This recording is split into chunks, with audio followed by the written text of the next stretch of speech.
All right, there's something called the octopus mindset, which is about increasing resilience in your own mind. So basically, an octopus would encounter some type of obstacle or struggle, try and figure some things out, like feel around with his tentacles, see what's going on, contemplate the issue, and then be able to overcome it. So now what happens though is, for us, we had that ability, minus the tentacles, but because of modern living and the opposition of experiencing discomfort, we've kind of lost that.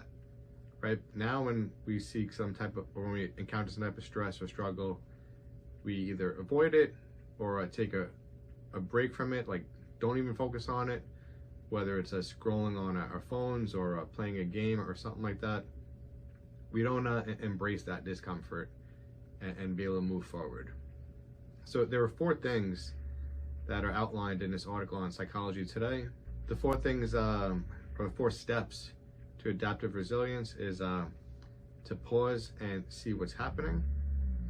So immediately when you get the stress, it's just take a step back and think about what's actually going on here. Then blend in before you break out is step 2. So for an octopus, they're able to adapt to their surroundings and to camouflage themselves. So they're just going to blend in before they take any action. They reframe and connect the dots. So they look at the obstacle from a number of different angles, and then they was kind of make some connections as far as what's going on. And then they take small actions to recognize different possibilities to move forward. So this reminds me of a video I saw with my son. For some reason, we looked up octopus videos on YouTube, and we saw this maze that was made, and each obstacle had it had to overcome a number of different obstacles to get to the shrimp at the end. And one of them had a revolving door, which seemed like it was going to stump the octopus, but actually just slithered past it, didn't even go through the obstacle the way it was intended, so it kind of found a different way.